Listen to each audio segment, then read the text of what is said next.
student burnout and stress is something that's seen more and more in our society, and whether it's full-on stress or just feeling somewhat of a pressure from one's educational or personal life, it does create a negative impact on one's psychological state and work performance.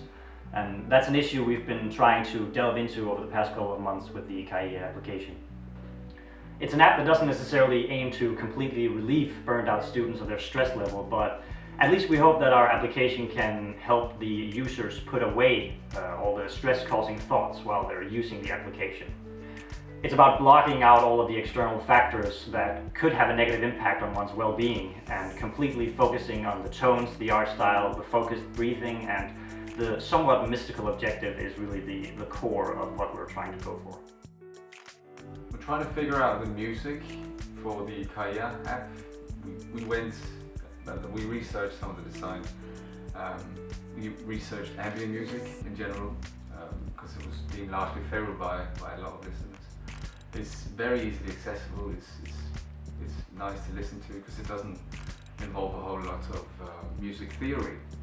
There's not a lot of chords or chord progressions or changes or beats or anything that you really need to focus on. It's just really, it's there just to kind of envelop you.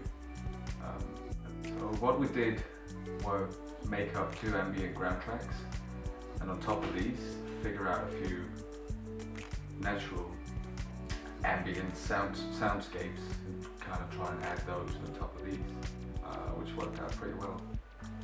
We found that natural soundscapes were really easy to fit into an ambient backdrop. Seeing that natural sounds, for instance a creek running or rain pelting a roof or hitting the window, they don't really follow strict rules. And by studying the sketches, the colors and the direction that the visual design was headed in, a sonic palette was kind of developed in order to try and create atmospheres of natural sound where users could explore, idle, or maybe even rush through these areas if they didn't particularly like one area. And if they found one area more favorable than another one, they could just easily go over there. We went with a very abstract design, so the user does not have a clue whether or not you're underwater or actually in the sky. Only a few objects actually indicate where you are, but they're very abstractly created, so it's not very specific to where you are.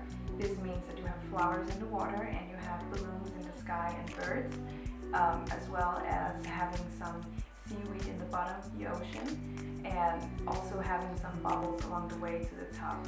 And in the end, we decided to also go with some fish-like creatures that could both be fish and other animals. Like we added some wings to the main character to actually make it look a little bit different.